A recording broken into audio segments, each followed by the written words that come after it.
পৃথিবীতে কোনো পেশার কথা কোরআনে উল্লেখ নেই, শুধু ব্যবসার কথা বলা আছে। আশারে মুবাশশারা যারা জান্নাতের সুসংবাদ পেয়েছেন, যে 10 জন তার মধ্যে 9 জনই ব্যবসায়ী ছিলেন।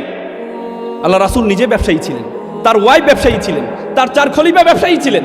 ব্যবসায়ী হওয়ার জন্য এত হীনমন্যতা ভোগেন কেন? হীনমন্যতা ভোগেন কেন?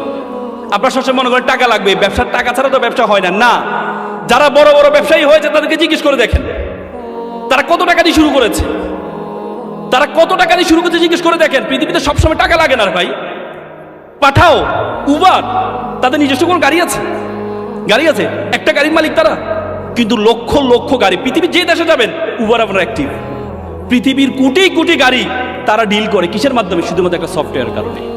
তার কি টাকা লাগছে? পাঠাও, ইলিয়াস, তারা যে এই করেছিল, তাদের নিজস্ব কোনো গাড়ি আছে? স্টুডেন্ট অবস্থায় তারা এই অ্যাপসটা তৈরি করেছিল। আমি কিছু আগে সিঙ্গাপুর গিয়েছি। সিঙ্গাপুর যখন মালয়েশিয়া থেকে তাদেরকে বের করে দেওয়া হয়, বলা হয়েছে সিঙ্গাপুরে একটা ফিশিং ভিলেজ বলা হতো। ফিশিং ভিলেজ মানে সেটাতে মাছ ধরার একটা গ্রাম। মালয়েশিয়া তাদেরকে বের করে দিয়েছে, সেখানে নিজস্ব কোনো কিছু নেই। সিঙ্গাপুরের বলা যায়, সিঙ্গাপুরের এ থেকে যখন বিমান উঠে, বিমান উপরে উঠতে উঠতে তাদের সীমানা শেষ হয়ে যায়। সেই সিঙ্গাপুর এখন পৃথিবীর একটা বিজনেস হাবে পরিণত হয়েছে। পৃথিবীর যত বড় বড় জাহাজ আছে, সব জাহাজ, যত বড় বড় বিমান আছে, সব বিমান ট্রানজিট করে সিঙ্গাপুর থেকে। যে পানিটা পর্যন্ত তারা কিনে নেয়, সে পানিটা তারা বিক্রি করে। নিজস্ব কিছু নেই। সবসময় নিজস্ব টাকা লাগবে না, ব্যবসা করার জন্য সবসময় নিজস্ব টাকা লাগবে না। কিন্তু আমাদের চিন্তাটা ছোট।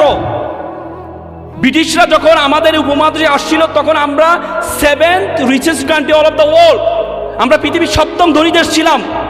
আপনাদের জানেন ঢাকা শহরে মানুষ আসে কেন? ঢাকা শহরে সুযোগ সুবিধা বেশি, এই জন্য আসে। টাকা আছে এই জন্য আসে। ব্রিটিশরা এখানে কেন আসছেন? কারণ এখানে টাকা আছে। এখানে টাকা আছে। ব্রিটিশরা যাওয়ার সময় আমাদের মাথার মধ্যে ঢুকিয়ে দিয়েছে যে ছেঁড়া খাতায় শুয়ে লাখ টাকার স্বপ্ন দেখিও না। ব্রিটিশরা আমাদের শিক্ষা ব্যবস্থার মধ্যে ঢুকিয়ে দিয়েছে, তোমরা অ্যাপ্লিকেশন করো কেরানি পদে চাকরির জন্য আবেদন।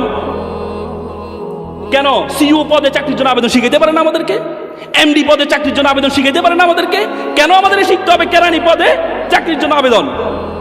আমাদের শিক্ষা ব্যবস্থার মধ্যে এমন কিছু ঢুকিয়ে দিয়েছে, তুমি লাখপতি, তোমাকে আবেদন করতে হয় আমার বাবা কৃষক, আমার চলতে পারি না, সুতরাং আমাকে কি বৃত্তি দেওয়া হোক।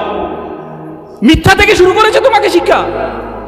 ছোটবেলা হাতিম মাটিম ডিম, তারা মাঠে পারে ডিম, এমন কোনো প্রাণী আছে? না, তোমাদেরকে শেখানো হয়েছে, আমাদের মধ্যে শেখানো হয়েছে।